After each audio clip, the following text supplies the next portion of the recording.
Hello students, आज हम start करने वाले हैं केमिकल रिएक्शन का अपना अगला part, that is the classification of chemical reaction on the basis of energy. कि एनर्जी के बेसिस पे हम केमिकल रिएक्शंस को कितने फॉर्म्स में क्लासिफाई कर सकते हैं। तो केमिकल रिएक्शन बेसिकली जैसे हमने लास्ट क्लास में पढ़ा था कि केमिकल रिएक्शन आपके पास कुछ भी नहीं होता है, ये केमिकल चेंज होता है। It is the representation of a chemical change. और केमिकल चेंज के दौरान हमारे पास पुराने प्रॉपर्टीज रिएक्टेंट के चेंज हो जाते हैं and you have some new product formed. कुछ एक नई ही चीज अलग आपको मिलती है रिएक्टेंट से। तो जब भी हमारे पास कोई केमिकल रिएक्शन अगर हो रहा होता है तो उसमें आपके पास reactant is undergoing a change in its molecular structure. तो मॉलिक्यूलर स्ट्रक्चर में और चीजों के एडिशन में हमारे पास क्या होता है, you have breaking of old bonds. जो पुराने बॉन्ड्स हैं कुछ टूट जाते हैं और आपके पास फॉर्मेशन ऑफ न्यू बॉन्ड्स हो जाता है। जो हमारे पास पुराने बॉन्ड्स हैं, ओल्ड बॉन्ड्स आर ब्रोकन और you have formation of new bonds. तो नए बॉन्ड्स हमारे पास फॉर्म हो जाते हैं। अब ऐसा होता है हमारे पास इस ब्रेकिंग और फॉर्मेशन के अंदर बॉन्ड्स बनने और बॉन्ड्स टूटने में आपको या तो एनर्जी प्रोवाइड करनी पड़ती है या फिर एनर्जी हमें रिलीज या फिर अपने आप ही एनर्जी रिलीज हो जाती है। तो इस बेसिस पे हमारे पास जो केमिकल रिएक्शंस होते हैं वो दो तरीके के हो जाते हैं। एक होते हैं एक्सोथर्मिक और एक होते हैं हमारे पास एंडोथर्मिक। एक्सोथर्मिक रिएक्शंस हमारे पास वो रिएक्शंस होते हैं जिसमें आपके पास एनर्जी इज रिलीज्ड।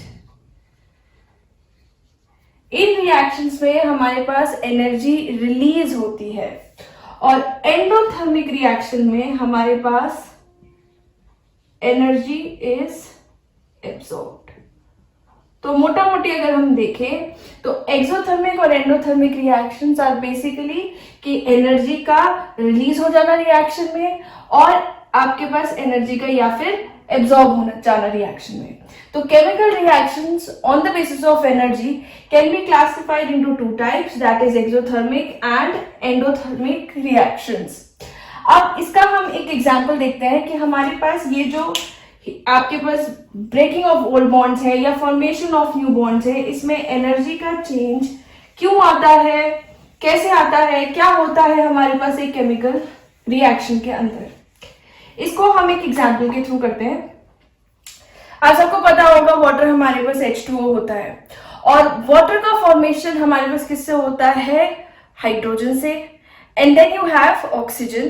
तो जब ये दोनों हमारे पास मिल जाते हैं H2 प्लस O2, ये हमें देते हैं H2O। This is hydrogen, it is oxygen और आपको मिल रहा है वाटर। तो ये जो हमारे पास केमिकल रिएक्शन हो रही है, इस केमिकल रिएक्शन में बेसिकली हमारे पास क्या हो रहा है, सपोज मैं हाइड्रोजन मॉलिक्यूल को ग्रीन बबल से दिखाऊं कि मेरे पास मान लीजिए आई हैव लाइक 2 हाइड्रोजन्स, ये एक साथ बॉन्ड बनाए हुए। ये जो हमारे पास है हाइड्रोजन और ऑक्सीजन, जैसे कि आपको पता होगा since they are non metals, और हाइड्रोजन एक सिंगल कोवेलेंट बॉन्ड बनाती है और ऑक्सीजन डबल बॉन्ड बनाती है। बॉन्डिंग से अभी हमारा फिलहाल कोई ज्यादा मतलब नहीं है, इसे हम मेटल एंड नॉन मेटल वाले चैप्टर में ज्यादा डिस्कस करेंगे। तो सपोज हमारे पास एक H2 मॉलिक्यूल है और हमारे पास एक O2 मॉलिक्यूल है। Obviously the oxygen will have more size. ये हमारे पास जो दे रहा है हमको एक ऑक्सीजन combined with 2 हाइड्रोजन्स। इसे मैं थोड़ा छोटा कर देती हूँ बिकॉज हाइड्रोजन का साइज जो होता है वो बहुत छोटा होता है इन कंपैरिजन टू ऑक्सीजन। और ऐसे आपको कितने मॉलिक्यूल्स मिल रहे हैं? 2। आपने ये 2 लिए, तो आप मैथ्स लगा करके देख सकते हैं, इट इज बेसिकली इक्वल। तो क्या हुआ है इसमें हमारे पास कि हाइड्रोजन और हाइड्रोजन वाला बॉन्ड टूट रहा है, ऑक्सीजन और ऑक्सीजन वाला बॉन्ड टूट रहा है, और फाइनली हमारे पास ऑक्सीजन और हाइड्रोजन आपस में बॉन्ड बना रहे हैं। तो जब आपके पास ये बॉन्ड टूटेंगे और ये बॉन्ड का फॉर्मेशन होगा, तो इसमें हमारे पास एनर्जी या तो रिलीज हो सकती है या फिर हमारे पास एनर्जी एब्जॉर्ब हो सकती है। This process is basically a exothermic process.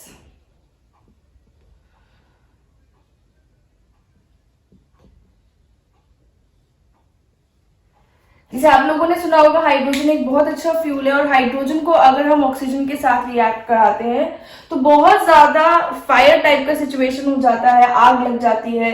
ये आपके पास रॉकेट में प्रोपेलेंट के टाइप काम आता है। तो यहाँ पे आपके पास फॉर्मेशन ऑफ वाटर वेपर हो जाता है और ये ऑक्सीजन के साथ हाइड्रोजन रिएक्ट कर लेता है।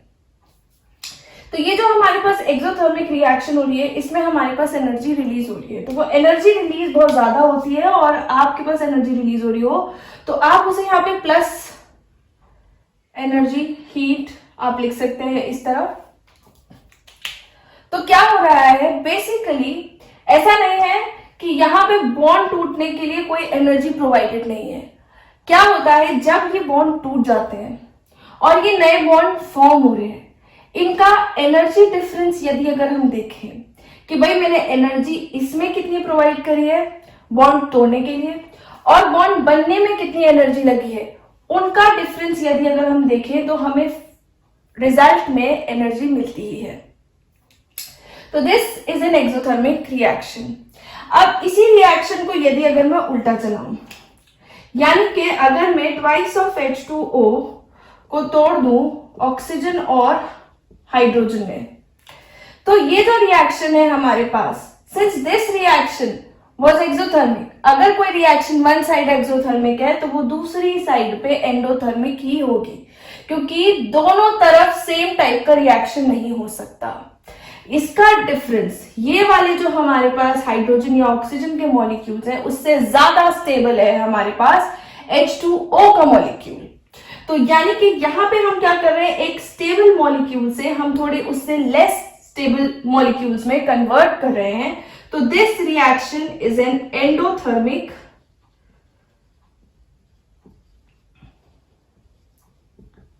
रिएक्शन।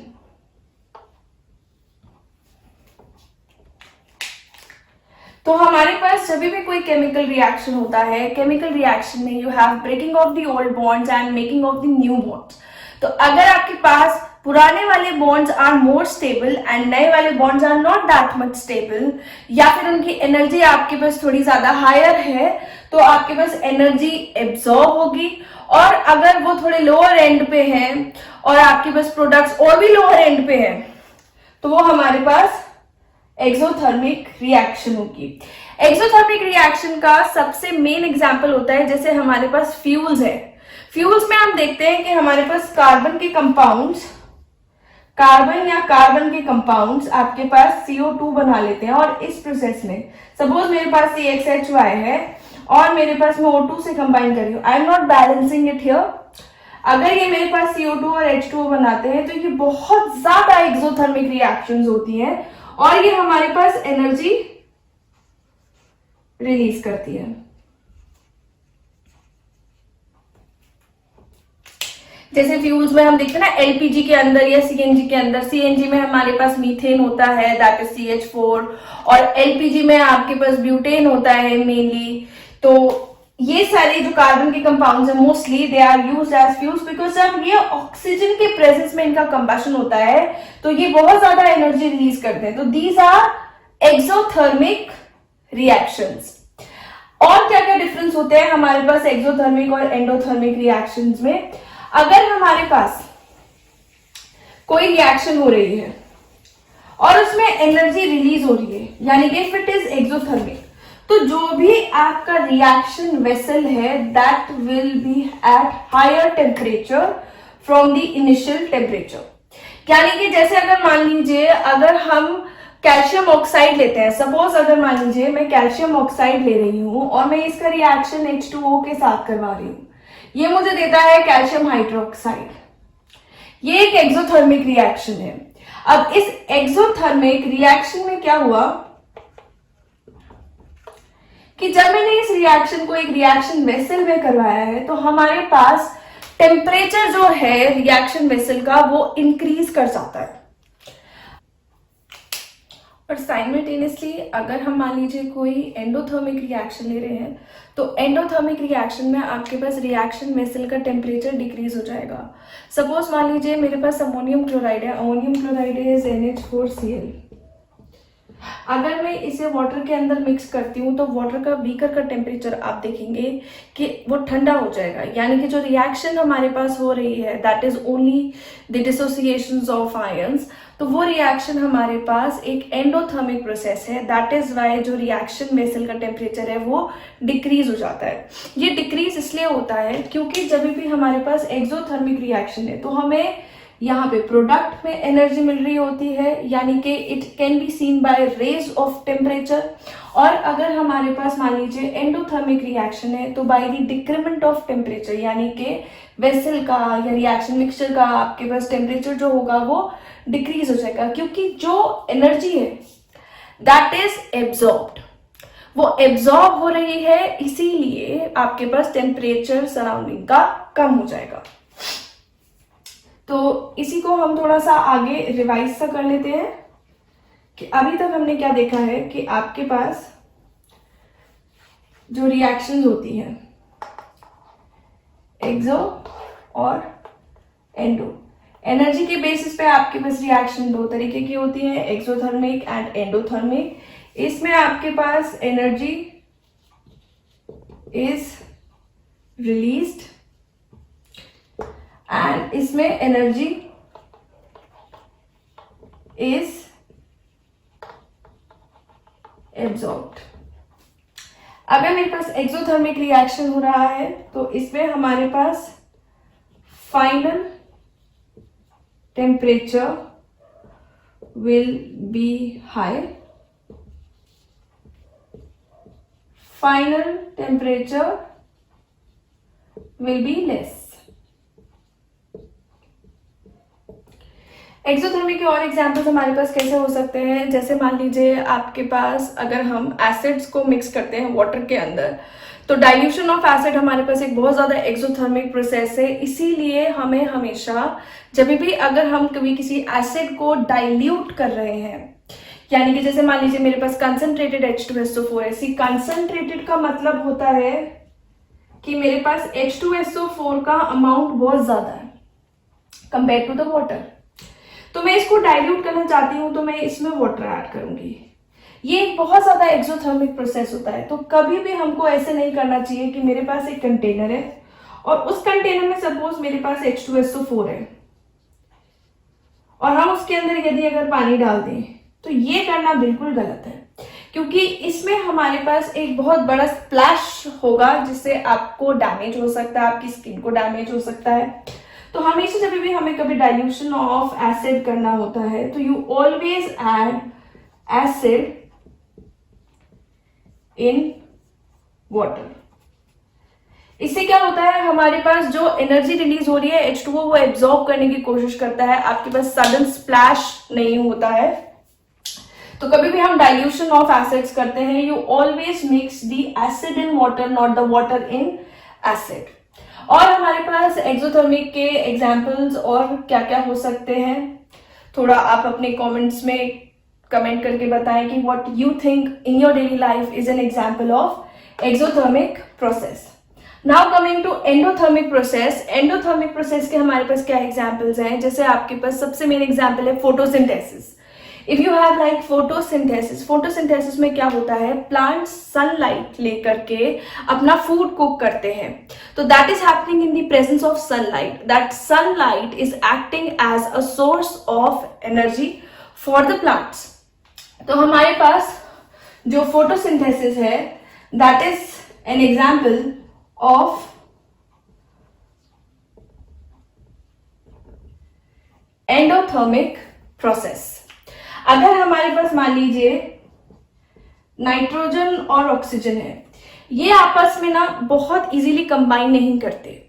नाइट्रोजन बेसिकली एक लेस रिएक्टिव गैस है, ये हमारे पास एनवायरनमेंट में बहुत ज्यादा होती है, एटमॉस्फेयर में बहुत ज्यादा है, लेकिन ये कभी भी ऑक्सीजन के साथ अपने आप रिएक्ट नहीं करती।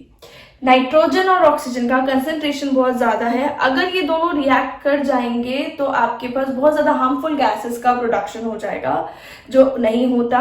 नाइट्रोजन और ऑक्सीजन जो है ये रिएक्ट करते हैं बहुत ज्यादा एनर्जी गेन करने पे।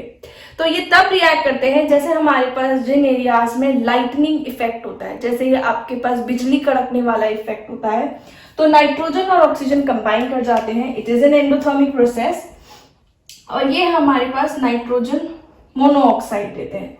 अब यही नाइट्रोजन मोनोऑक्साइड फर्दर ऑक्सीजन से इजीली रिएक्ट कर सकता है, so it can make NO2 which is again harmful. It is an acidic oxide. So this is about the exothermic processes and endothermic processes. I hope you will do the questions given in the review sheet after the video. Please try to attempt the review questions. And if you have any doubt, please ask in the comments down below.